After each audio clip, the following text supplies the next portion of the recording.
أعوذ بالله من الشيطان الرجيم. الله نور السماوات والأرض مثل نوره كمشكاة فيها مصباح المصباح في زجاجة الزجاجة كأنها كوكب دري يوقد من شجرة مباركة زيتونة لا شرقية ولا غربية يكاد زيتها يضيء ولو لم تمسسه نار نور على نور يهدي الله لنوره من يشاء ويضرب الله الأمثال للناس والله بكل شيء عليم. صدق الله. أعوذ بالله من الشيطان الرجيم. بسم الله الرحمن الرحيم. رب اشرح لي صدري ويسر لي أمري واحلل عقدة من لساني يفقهوا قولي. I'm very nervous about tonight. I know I've said that before about other passages. SubhanAllah, there are just certain passages. For the guys coming in, you might have to grab yourself a chair and then come to the, just put them in the back, inshallah. There are some passages in the book, guys, as you guys have seen, especially if you've been with me the last year, that are a little bit more complex to talk about. There's more complex ideas that Allah introduces that take a lot more, and there's more than kind of what is at face value of the ayah at times, yes? This is one of, at least philosophically speaking, spiritually speaking, one of the most complex ayahs and parables and passages in the entire Quran. This whole ayah, it's very famous. Who here has heard before Allahu nur samawati wal ard or nurun ala nur, the famous one? Raise your hand up high if you heard that before. It's just become a part of like Islamic culture. Some ayat just reach that. They reach a certain status. Like nurun ala nur, I don't care who you've heard that before as a Muslim. You know what I mean? There are certain ayat and passages that everyone is at least somewhat familiar with, which to me makes it super exciting to learn about those because you get to know them at a deeper level. But I will just caveat something. Today is going to demand a lot of your thinking. It's going to demand a lot of your attention. We're going to go into some pretty abstract ideas. The overall, what is this ayah? In a nutshell, Allah is giving us an example. That's in a nutshell, or a parable they say, but it's just an example. We've talked about examples in the Quran before. Even actually, who was here for Hadid last time we met? Who was here for Hadid? We talked about the light coming out of the hands and out of the chest. You guys remember this, yes? That actually, towards the end of that passage, Allah gave an example of rain coming down and bringing life back to dead earth. Who remembers that part? Raise your hand. What was he really saying when he's talking about rain coming down? What was he really talking about? Quran coming down, giving life back to dead hearts. So Allah does this all the time in the book, where He gives a physical example, but He's not talking about a tree, He's not talking really about rain, He's not really talking about wind, He's talking about some spiritual reality, and you learn about this to the extent that the next time that you see rain coming down, you're like, man, when's the last time I connected to Allah? Is my heart dead, like that patch of grass is dead? That's like, for the reflective believer, the believer who understands, reads Quran and tries to understand it, tries to reflect on it, when he sees these physical examples Allah gives her, they remember there's something that I'm supposed to learn from this. In this example, what I'm going to do, it's a complex one. You know, sometimes they're easy to grasp. Rain comes down, Quran comes down. Dead earth, dead heart. Earth comes back to life, heart comes back to life. Not that complex. It's profound. You could talk about it for hours, but simple. You can give it to a 5-year-old, they'd understand. You understand? Really, you could sit them down. This is kind of like what Quran does to your heart, and they'll get it. That's the profoundness, the profundity of Allah's examples is that you give it to a PhD student, you give it to a 10-year-old, they'll both get something out of it, actually. The more they think about it, the more they'll get. This example, though, is complex. It's not straightforward. You need to pay attention to it. What I did was and I'm also a huge nerd, if you guys haven't seen from my behavior in the last year, I actually brought, thanks to my mom, a little order, because I can't find a freaking lantern, dude. You're going to Menards and Walmart. I can't find anything to buy that I can just light something. So I had to borrow a jacket from my mom. I just stole it from her, and I even got the stand from her too, because she has everything in her house. But I want to leave it behind me, just as like if you need a reminder what we're talking about, you look at that. Okay. But anyway, what I'm going to do first is just read the translation of it, or I'll translate it for you, and I want to just give you what's being said. Fair warning, you might not fully understand what's happening at first. We're going to go back to it eventually.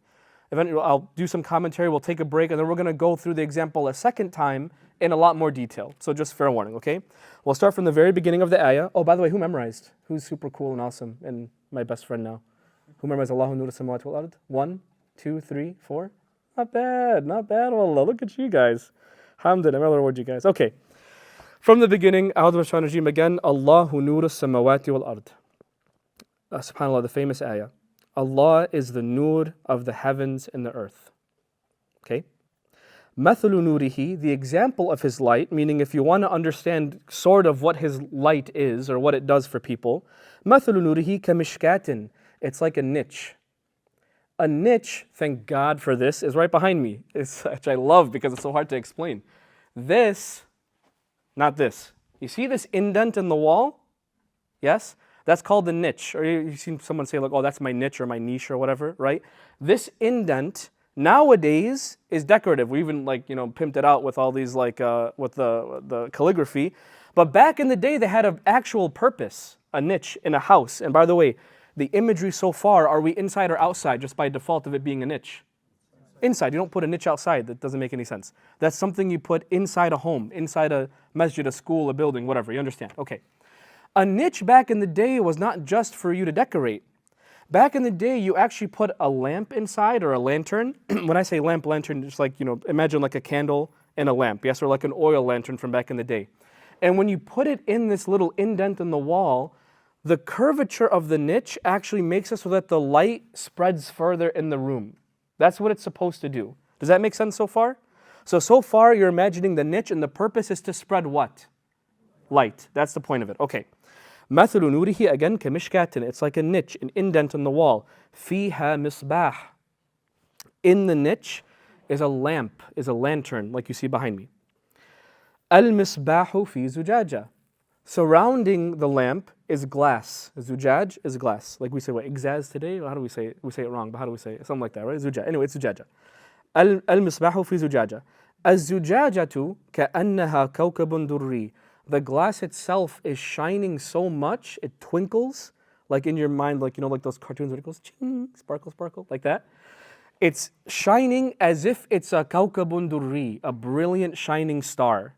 Like, when you look up and you say a lot in Chicago, but when you're out, camping or in Wisconsin or something, middle of nowhere, or the Grand Canyon or something, you'll see like a star twinkle. That's kawkabun durri, a star that's twinkling and lighting up especially brilliantly. كأنها كوكب دري يوقد من شجرة مباركة زيتونة. This is where it gets a little bit, it might not be obvious what's being talked about. The fuel from the lamp, and let me pause here for a little bit. The lamp behind me even actually is not a perfect example because that's using a candle with a wick. Back in the day, they didn't use candles, they didn't have wax and whatever. They fueled their lanterns with what?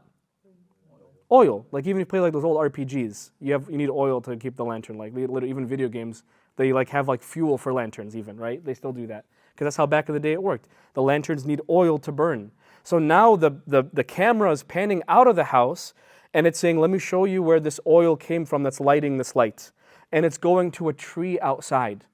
And the tree is given a couple of qualities. Number one, mubarakatin, it's just a tree that keeps, it's the word in one word is blessed, but that's a weak word in English. You don't know, what does that even mean, blessed, right? Like, you're so blessed. What does that even mean? It's a tree that keeps on giving. Like when something gives more than you expect it to, that's barakah. Yeah? Like when you have you have a $50 bill and you go to Walmart and all of a sudden everything's on sale and you got a lot more in your shopping cart than you thought you would, that's barakah. That's what barakah is. You got more than you expected out of whatever that thing is, okay? So it's a shajara, it's a tree that's mubarakatan, zaytuna. Zaytuna. Zaytun is an olive tree. So he's describing the tree is specifically an olive tree, which I don't want to talk about now, we'll talk about that later. Why an olive tree? We'll talk about that. Shajaratin mubarakatan zaytunatin la sharqiyatin wa la gharbiyya. It's neither Eastern, the tree itself is neither Eastern nor Western. What does that mean? We'll talk about later. يَكَادُ زَيْتُهَا يُضِيءُ. The oil in this lamp itself, in the imagery, the fire is actually not lit yet, by the way. It's as if the oil itself wants to be illuminated. The oil itself is shining. Do you ever see a slow motion of petroleum catching fire before? Where the oil or whatever, the petroleum, whatever it might be, jumps at the fire? Like the fire doesn't jump at the petroleum jumps towards the fire.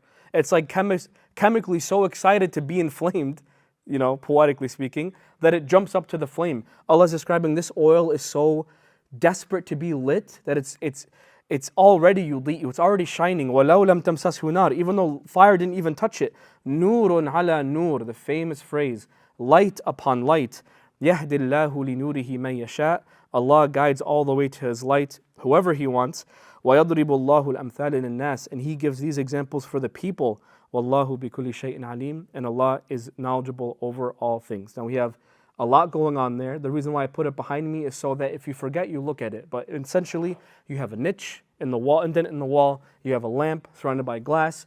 There's a candle in the middle. It's fueled with oil. This oil comes from an olive tree from outside. It's neither Eastern nor Western. Who knows what that means? We don't know yet. And then Allah says, Nurun ala nur. He closes it off with Nurun ala nur. Okay, does that make sense so far? Again, when Allah gives us a physical example, what reality is He trying to give us? Is He trying to get us to, what lesson, is He trying to give us? A spiritual reality, a spiritual lesson, forgive me.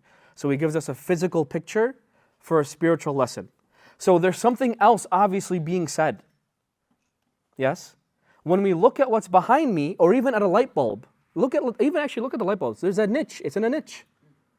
We still use this, even in our technology today.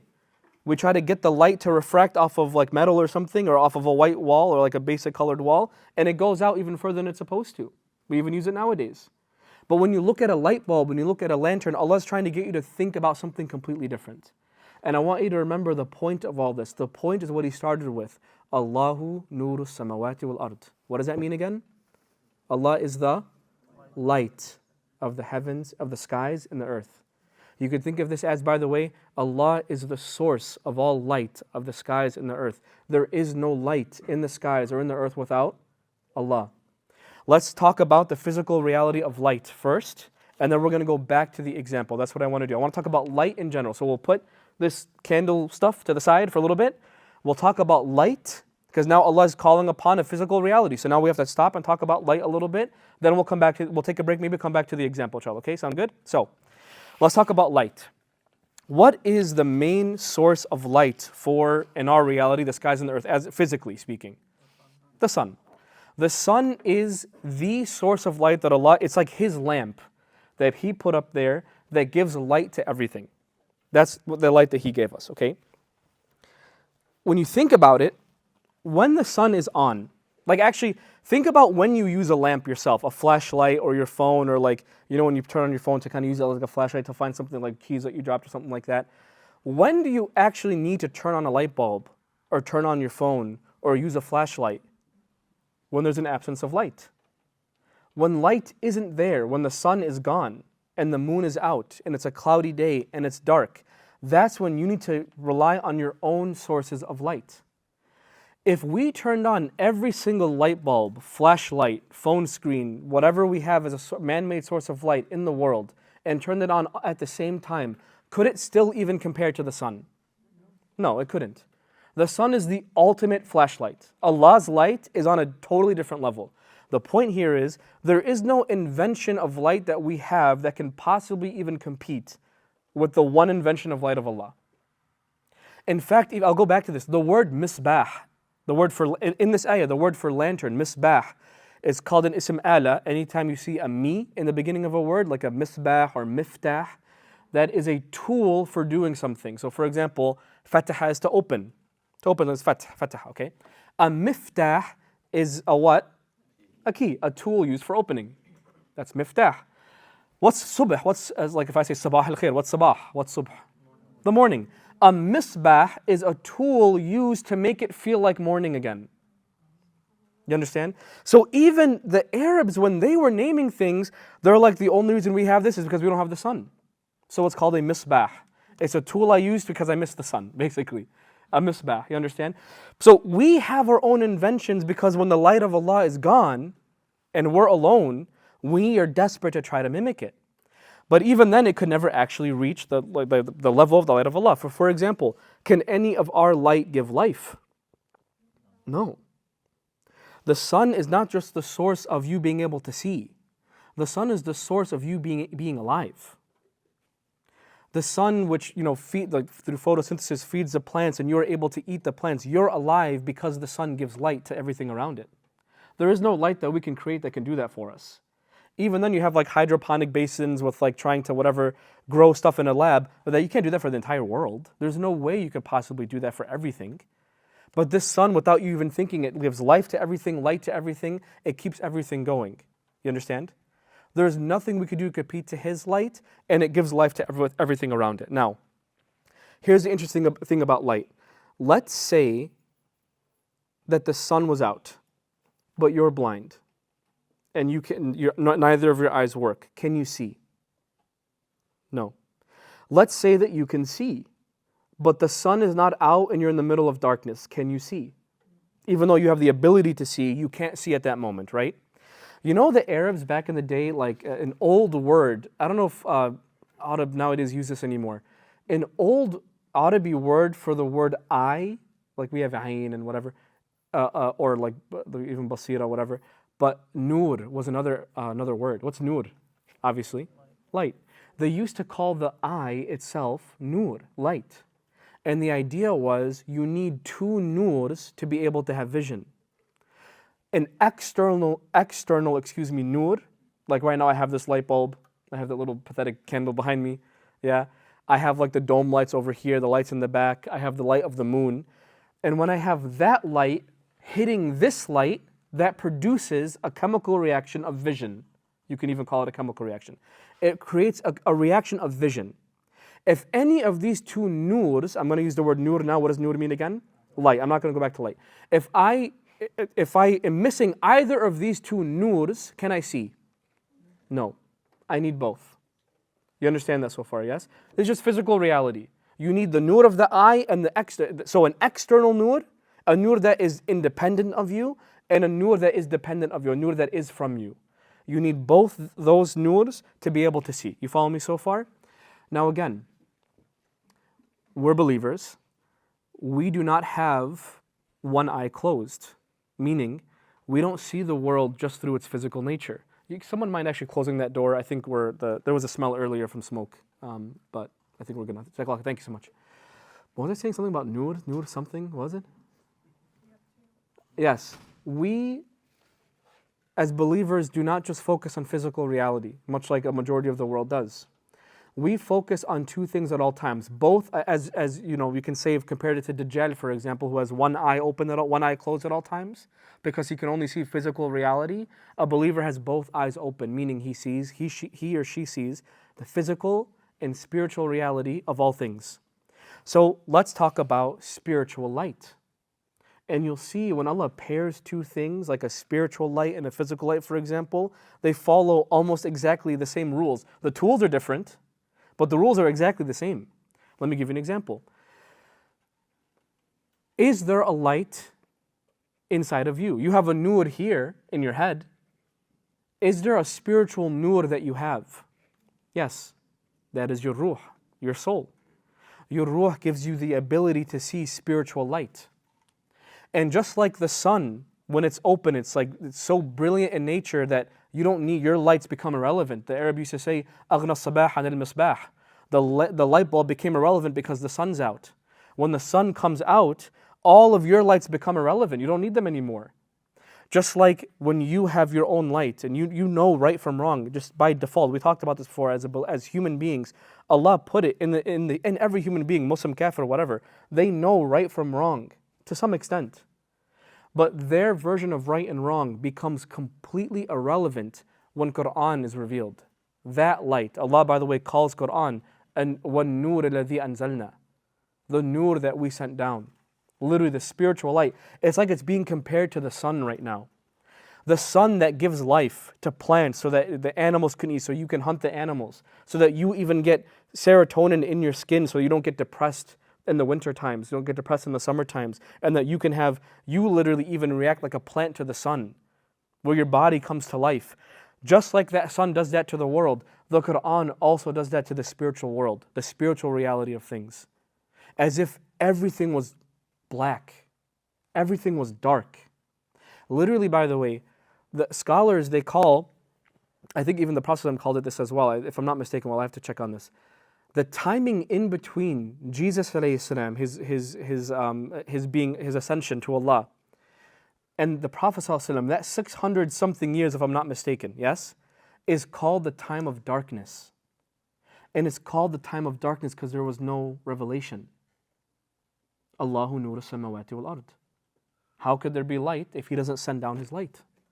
The sun's still there, great, but revelation stopped coming for that short amount of time. For that short amount of time. When Quran gets revealed, or Injil gets revealed, or Tawrat gets revealed, or Zabur, whatever, for now Quran gets revealed, that gives life, spiritual life, to anyone and anything that sees it or hears it. It gives light to anyone that sees it or hears it. As if literally, now we literally, the last time we met with Hadid, we had an imagery that Allah gave us of light on Judgment Day coming out of the hands and coming out of the chest. And we talked about people who they were hitting it and nothing was coming out. There was no torch for them and they were in complete darkness. Just like that, although it's not physical yet, in this world there are people that are just lost. We sometimes even, I won't even go to people like, oh, those Suli Kuffar or whatever. No, talking about us, we sometimes are lost when we abandon Allah's light. We don't stumble through the dark and trip, but we stumble through life. We wonder how we get through every single day.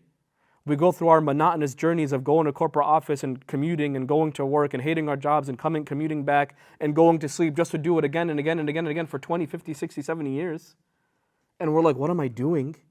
So many Americans, by the way, really, so many of our fellow Americans are waking up to this. Like, what are we even doing? That's darkness that they're experiencing. They won't call it that. But that is spiritual darkness. And Quran comes and illuminates it for everybody. But I remind you, there are two, in the physical example again, there are two noors. One noor is the sun, that's external, yes? And the other noor is the eyes. And when these two work together, you can see. In the spiritual sense, you have a noor of your ruh, which resides in the qalb, in the heart. Your soul, which resides in the heart. And we'll talk about that in a little bit too, inshallah. And when it reacts to the nur of Allah, that, by the way, nurun ala nur, literally, light upon the light matches the light. The external light hits the internal light. That's when you can finally see. Not see, but like see. When life starts to make sense. When you start to rethink about yourself. When you start to like finally feel comfortable in the world. Like I'm not just stumbling through life anymore. That's light. Spiritual light. External spiritual light. Does that make sense? And there is no light other than Quran. There is nothing else. There's absolutely nothing else. You following me so far? Okay, bismillah. One thing I want to go over before we jump back into this example and then call it a night, inshallah. So,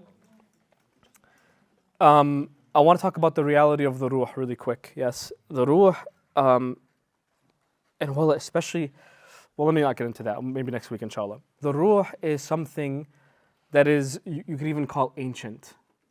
And we know, for example, every human being is not just, like this physical body with neurons firing and all this kind of, that's not all we are. That's a part of who we are. You could say even half of who we are.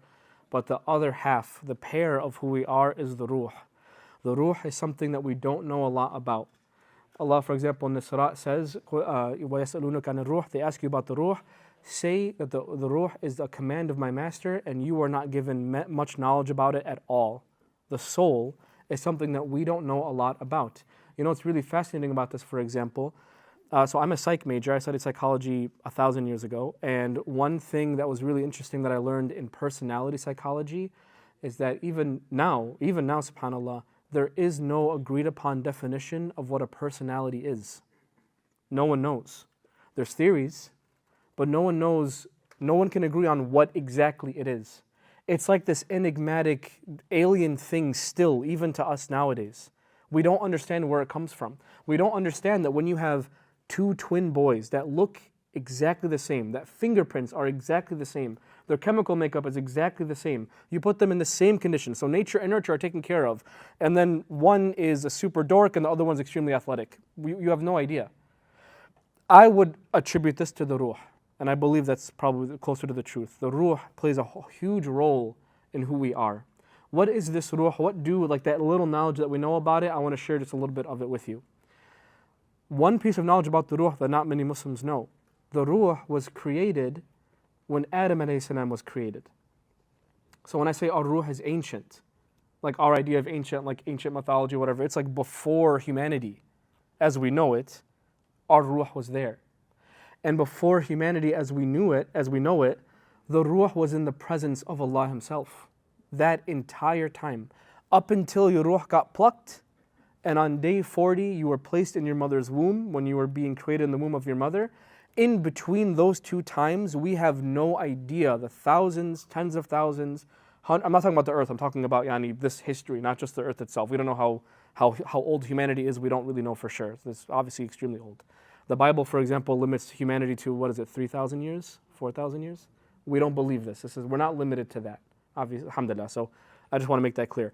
What I'm talking about is this time between your ruh being created and the time that your ruh is brought down to this world. We have no idea that big amount of time. We have no idea. We know that we know of one conversation that happened in that time. We know of one so I'll tell you about that conversation. But the thing I want you to keep in mind, all of our arwah, all of our ruhs, before we were in the womb of the mother, back even when we were created next to our father Adam alayhi salam, we were, you can say, baking in the light of Allah. We were in His presence that entire time. And in that presence you had this like software download of who He is. To the point where even when you are taken away from whatever reality that is and placed in the womb of your mother and you are born onto this earth and you don't remember that whatsoever, you still remember Allah. That when you hear about Him, you recognize Him. It's that powerful, this ruh, you understand? We talked about this extensively in Tazneel. I know a lot of you are new, but with respect to the people that have been here, we've talked about this idea, yes? Okay. The conversation I told you about, Allah talked to all of us at once. It's a famous ayah in the Quran, Alastu bi rabbikum. He asked us a hypothetical question, am I not your master? Am I not your Rabb? Talking to all of us. And our response was, Bala shahidna, of course. Shahidna, we witness, of course. Now that Bala shahidna gets weak when we get here.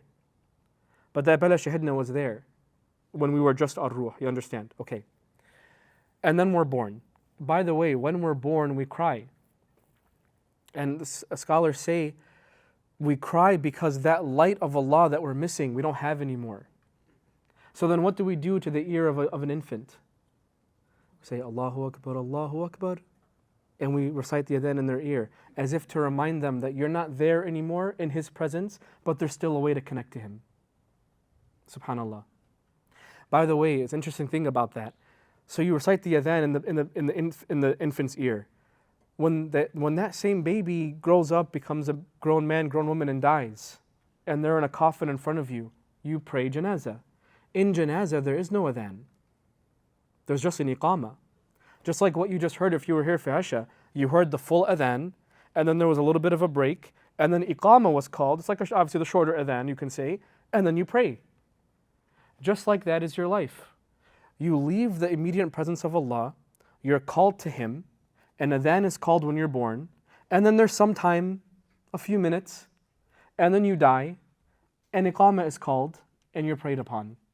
As if to say that same 10 minutes that you had upstairs, just remember Allah for a little bit, is the same small amount of time you have in this world.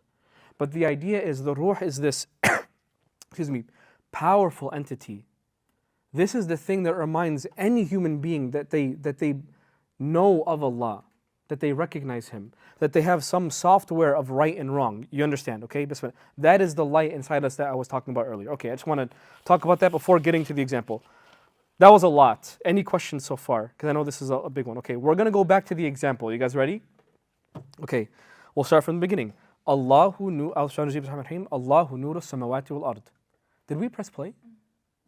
Oh, thank you so much. Oh, jeez. I hate when I'll never remember. Not once. So I have to tattoo it here. Press play. Okay. Allahu nuru samawati wal ard. Allah is the light of the skies and the earth. I want you to think of this in both ways now. The physical light that Allah gives us, the spiritual light that Allah gives us. Yes, we're thinking of both now, because that's what the smart believer is supposed to do, is think now of both. Allah is the light of the skies and the earth. مَثَلُ نُورِهِ كَمِشْكَاتٍ. The example of His light is like a niche. Now look at the niche behind me. Notice how it's shaped like this. Yes, it kind of comes up at a point towards the top. Famously that they're like this. Sometimes they're just like a hole in the wall, but even back in the day, that's how they were built. A lot like your chest. When you Google like a chest cavity, it comes to a point, like your lungs even sort of come to a point and get more narrow towards the top. مَثَلُ كَمِشْكَاةٍ فِيهَا مِصْبَاحٌ. In this niche is a light, is a lantern.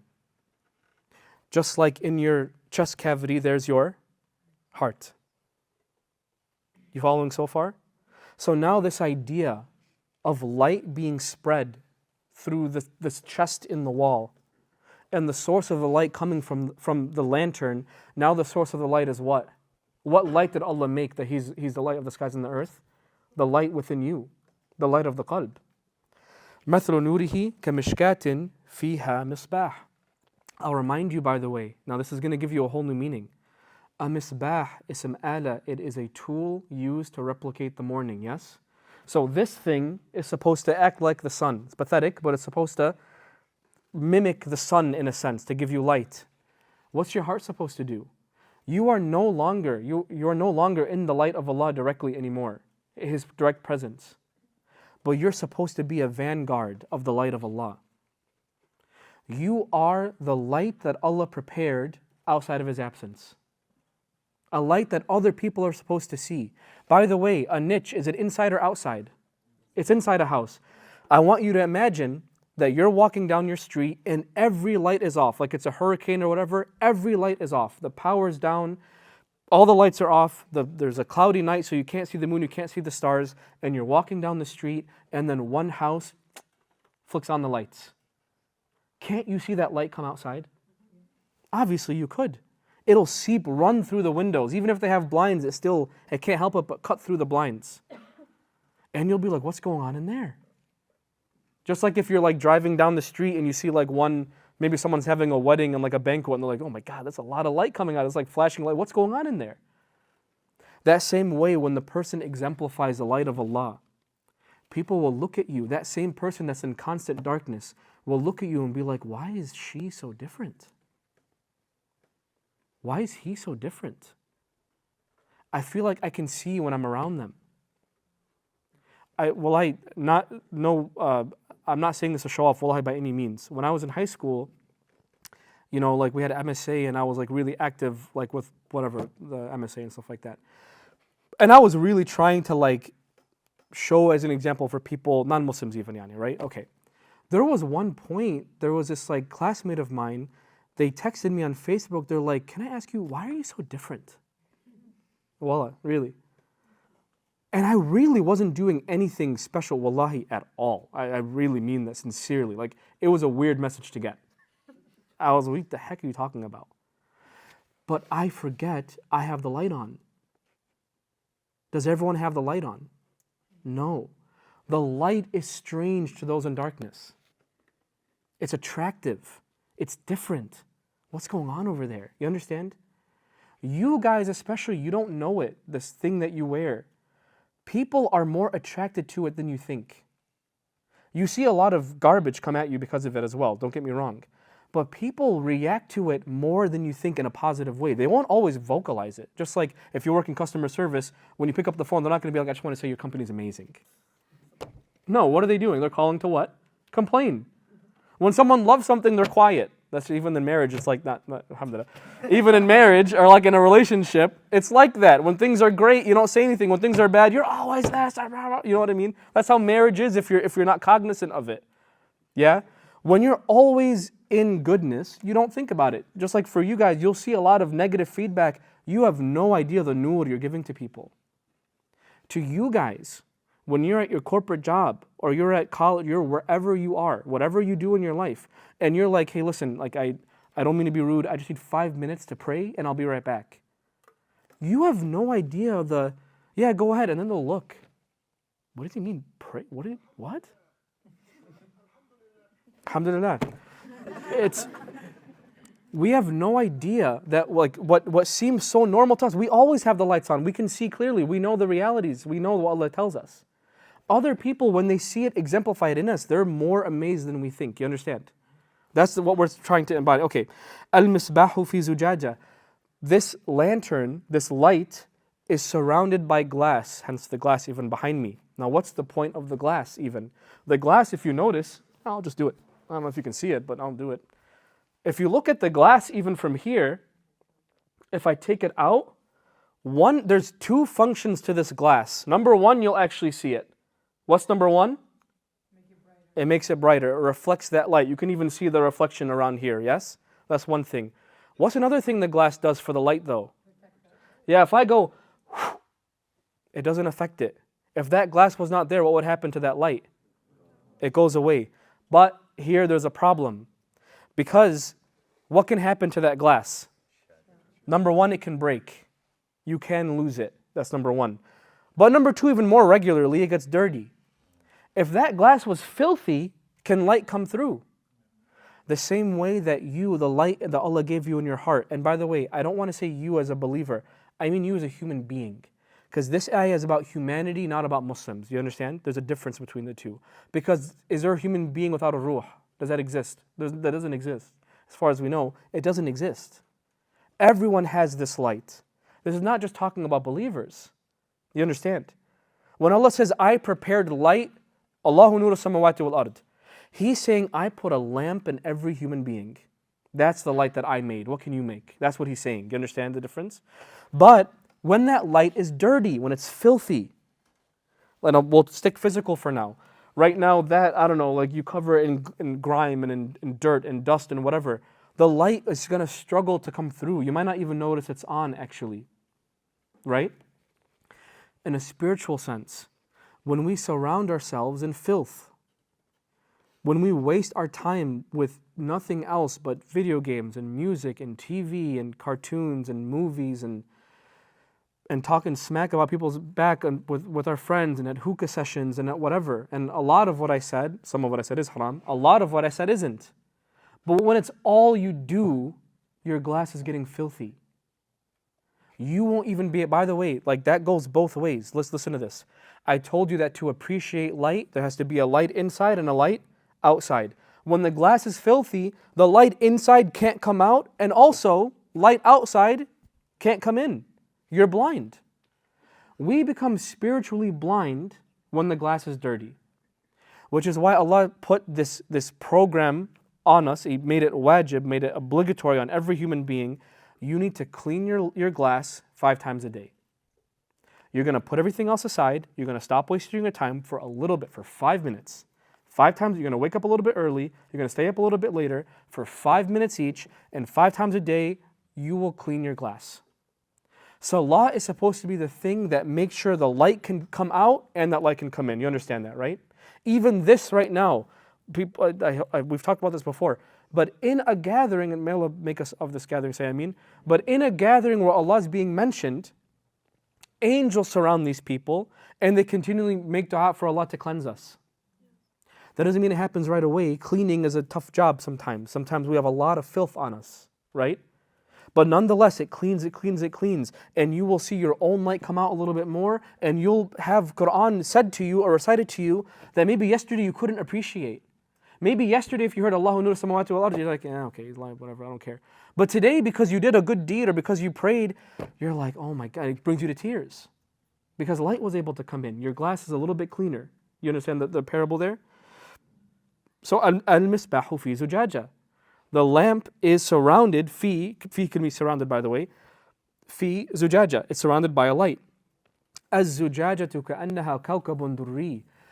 Forget the light, forget the fire in that lantern. The glass itself is so clean and so shiny that it itself is twinkling. It's itself reflecting light that it finds. And it's saying that it's like a distant star. Remember I told you, kawkabun durri, it's shining like a distant star. Meaning this thing is not from here. It's not from here. A star is not from here. When Allah, in this example of you being in a house, points outside the house, He's telling you this part of you is not from the earth. And I'm going to hold my tongue because that's actually I'll come back to this in a little bit. So remember that point, but of it not being from here. But anyway, Al-misbahu fi zujaja. The glass is like a shining brilliant star. في زجاجة, excuse me, كأنها كوكب دري يوقد من شجرة. Now here's the tree. Remember the tree part that we were kind of confused at before? So listen up to this part. يوقد من شجرة مباركة زيتونة. Remember this? Okay, here's the fun part. The camera, I'll remind you, pans away from the house, goes outside the house, and Allah's like, I'm going to show you where the oil comes from. Oil, by the way, we are like not aware of nature at all anymore. Oil comes from, much of oil comes from trees. The way that oil works is that when a tree is matured, a tree has to be very mature to produce a good amount of oil, by the way. But when a tree is matured and it bakes in the sun, like it's almost like it's like an oven almost. Like it's like sitting out there like in the middle of the desert or like in the rain, whatever it might be. Or in Palestine, obviously we have a lot of like oil tree vineyards and stuff like that, alhamdulillah. But anyway, when that tree bakes in the sun, it is more capable of producing more and better quality oil. That's how oil works. So like you see a sapper before, like you'll put a sapper in a tree and it slowly drips out. Maple syrup also comes from something similar, right? So anyway, my point is that that's where oil comes from, okay? The oil that Allah says, or the tree, now we're talking about where the oil comes from. Allah saying, that oil, يُوقَدُ مِنْ شَجَرَةٍ مُبَارَكَةٍ زَيْتُونَةٍ. It comes from, first of all, I'll say an olive tree. Why olive? Why zaytun? There is no pure oil than zaytun. Even in Arabic, by the way, zayt. Like as if saying, like it's literally oil itself is named after after the olive. Zayt, zaytun. As if to say there is no oil except unless it's zayt, zaytun. You know what I mean? That's like and it's not just a Arab thing. That is really, sincerely, the purest, most expensive oil in a lot of parts of the world. Yeah, is zayt, zaytun. So that is used to show purity. Excuse me. And then mubarakatin. I want to talk about this a little bit. This tree keeps on giving. Mubarakatin.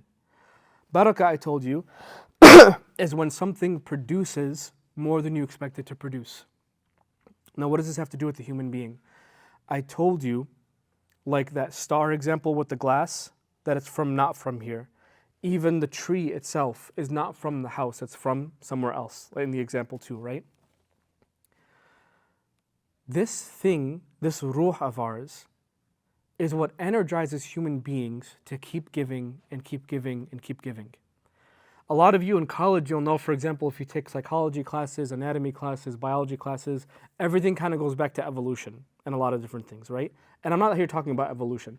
Evolution is a science that tries to explain the existence of living things. So it tries to explain all of creation through physical means. That's what evolution is. So why does a giraffe's neck stick out so much? It's because that where it lived, the trees had leaves very high up. So after a long amount of time, the giraffe's neck grew more and more. You get the idea of evolution. I don't have to explain evolution to you. The problem with explaining human beings with nothing but evolution, I don't necessarily have a problem with evolution itself, but to make it only about evolution is problematic. Because evolution is the science of human beings had to develop to survive, so they got this trait. That's how evolution works, okay? But then why do we make cakes look so beautiful? Why did we made a car, why did we have to make better cars? We invented shirts, I'm sure, back in the day, like we got some rag or we wore like a goat or something that we killed. Why did we develop that to make more beautiful clothing? Why do we make glass structures that are so intricate and beautiful, and even when an artist completes it, they're like, no, it's not good enough, and they try to make it better and better and better? Or when we make one phone, like remember like an old phone, like we had landlines. I don't even know if some of you know no, you guys know what landlines are. We used to have a landline. So, and then we improved it, and we got cell phones, and the cell phones got smaller and smaller, and then randomly for Apple bigger, and then smaller, and then bigger, then smaller. And we keep trying to improve it and improve it and improve it. Evolution doesn't explain that. There is no survival mechanism of improving technology, making things more beautiful. That's not an evolutionary concept. When you look at a monkey, for example, monkeys are good at, they can communicate, they can throw poop. They're really good at a couple things, But when for example, I'll even talk about the bird. The bird, when it makes a nest 1,000 years ago, did it ever improve on that nest architecture? No, the nest that it makes today is a nest it made 5,000 years ago. It's the same nest. There is nothing in it driving it to improve because evolution ran its course on them, or is running its course on them. You understand? There is something in us that is more than just about survival. More than just about, yeah, I killed a buffalo and I ate it. I don't need to make it better. I'm really happy with this raw buffalo. No, we cook it and we spice it and we flambe it and we make it all fancy and then we make it better and better, make a YouTube channel about it. Monkeys don't have the capacity to do this. No other species on earth has the capacity to understand and appreciate art, to create technology, or to improve in general. This is something not from here. You understand what I'm saying? This isn't an evolutionary, biological, from the earth thing. This is something different. This is from somewhere else. This ruh. This is where it comes from. Mubarakatin. It keeps on producing. It keeps on making more and more. And by the way, when Allah put us on this earth, in the Christian creed, by the way, the earth is a punishment. You know this, right? Adam and Eve ate from the tree, so they're forever cursed, and they're now on the earth. We do not have that belief. Unfortunately, Muslims believe that we have that as well because they watch cartoons influenced by Christianity, and they think we also believe that. We do not believe that. We were made for the earth. Allah says, He put you in the earth, فَاسْتَعْمَرَكُمْ فِيهَا. He wanted you to build it. What makes you build? Is it your biology? It's your ruh. This living thing and this light inside of you keeps wanting to improve and improve. And I'm spending a lot of time on this, but psychologically, we were in the presence of who? Of perfection, of Allah. It's as if we're like obsessed now with perfection because we miss where we came from. So we keep trying to make things better and better, as if it's like this ingrained psychological, spiritual thing. I just want to go back to that. We don't even know what it is, sadly enough. But that's what it is. That's where it comes from. Mubarakatin, zaytunatin, la sharqiyatin, wa la gharbiyya. The tree is neither eastern nor western. You guys remember this part? What the heck does that mean? I told you that oil is produced when a tree is baked in the sun, right? I want you to imagine a tree in a forest. And I want you to imagine it's like maybe on one side of that forest, okay? When it's on one side of that forest, maybe the sun comes up from that side, okay? And it bakes that tree for that maybe the beginning of the day. But when the sun kind of goes over and comes on the other side of the forest, is that tree still getting baked or no? No. That's an eastern tree, you can say. The other tree is a western tree. Maybe it doesn't get the light in the morning, but it gets it closer to night, closer to sunset. This tree, la sharqiyatin wa la gharbiyya. It was by itself. It didn't need a forest. It was sitting, getting baked every second that the sun was up. It was getting that light in itself. La sharqiyatin wa la gharbiyya. Neither eastern nor western. Do you understand what that means now? And by the way, spiritually, what does that mean? Because that, by the way, is prime tree. You'll notice, by the way, that trees like in Palestine, olive tree vineyards or gardens, those trees are separated. They're not bunched up together because they want the sun to be baking it as much as possible, no matter what part of the day it is. Does that make sense? In a spiritual sense, we were in the presence of Allah and we were basking in His light, and there was no escape from that light. There was nothing that can block that light. Like here, you can block the sun, maybe, sure. If you try hard, you can block the sun, 100%. You cannot block the light of Allah. You were la sharqiyya wa la gharbiyya. And just like the tree, when you extract that oil and put it in a lantern, Allah took that tree, before you were born, you were a ruh, it took that ruh and plucked it in the heart. That's what He did, subhanAllah. You guys see how powerful this is, wallah? Do you really, do you see this? I want you to compare this to literally, I'm sorry for beating this on the head. I want you to compare this to any other theology, to any other modern philosophy. Are other religions and philosophies typically positive about the human being? No. Christianity, they have original sin. We're born and we're cursed when we're born. Do you have any sense of us being cursed when we're born when you're reading this? No, dude, we're freaking ruhs, dude. Look what Allah gave us. Look what we are. Can I summarize, like the way this was summarized by South the man, I was like, it brought me to tears. You know what he said? He said, we are the light that Allah prepared for the absence of darkness, for the absence of light. We are the light that Allah prepared for the darkness. The atheist will look around this world and be like, man, there's so much darkness, like there can't be a God. There's so much darkness around us and death and whatever. And we have the mentality of, there's so much darkness and I'm the answer for it. I'm that light. I'm the solution. I'm Mubarak. That's who I am. That's the point of who I am. Because by the way, do I need a light bulb when there's light? No. أغنى الصباح عن المصباح. A light bulb becomes irrelevant when the sun is out.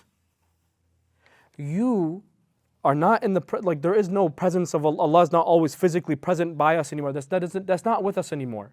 So now that we're in this sort of spiritual darkness, you are now that light. That's who you are.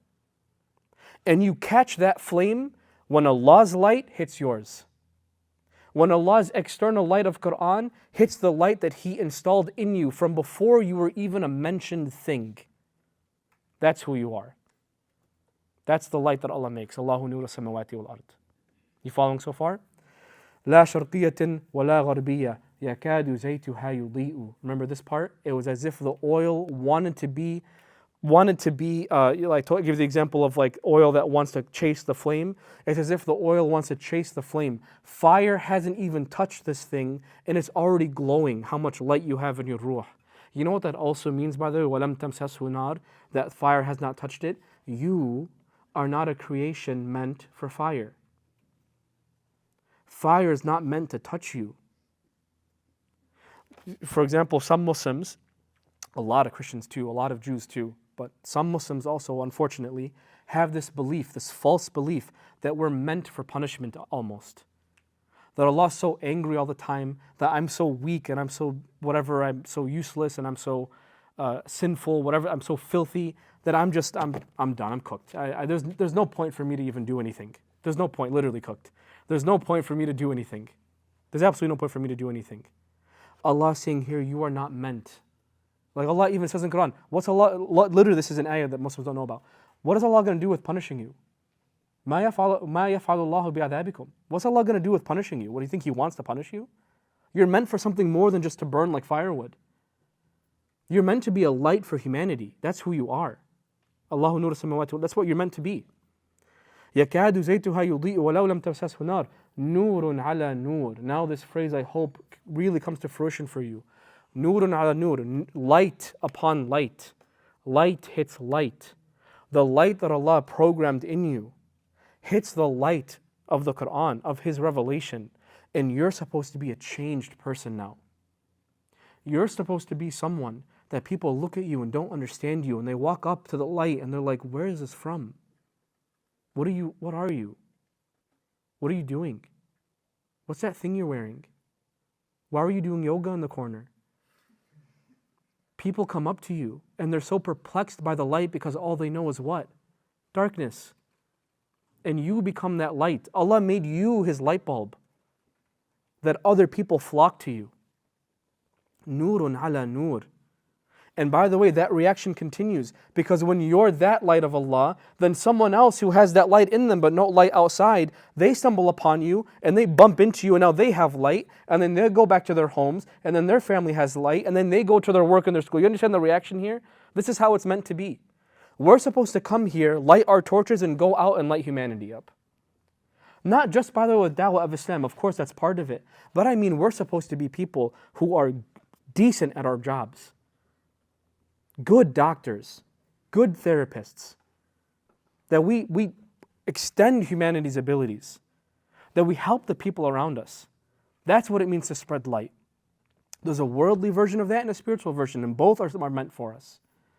Like we said in the example, nurun ala nur, yahdillahu li nurihi man yasha. Allah guides all the way to His light, whoever He wants. Man yasha, whoever He wants. The people that you even least expect. Man yasha. Man is literally whoever. It's unknown. You have no idea. You would look at someone, oh, that white guy, he's never gonna, why would he believe? No, you have no idea. Allah guides whoever He wants. This person, you don't know, he's filthy. Like what they used to say about Umar ibn Khattab, a young woman in the time of the Prophet ﷺ, this young lady made a comment What if Umar was a Muslim? And then her husband or something was like, his father's donkey will be Muslim before he is. يَهْدِ اللَّهُ لِنُورِهِ مَنْ يَشَاءُ. Allah guides to His light. You don't know. Whoever He wants, He chooses. May Allah make us, by the way, what does this tell us? May He make us people that He chooses. Ameen. لا يهدي الله لنور من يشاء ويضرب الله الأمثال للناس. And Allah gives these examples for the sake of people. للناس والله بكل شيء عليم. And Allah is knowledgeable over all things. And one thing to take from that, by the way, is He gave us an example of this very complicated ruh. He gave us an example of it. Does that mean we fully understand it now?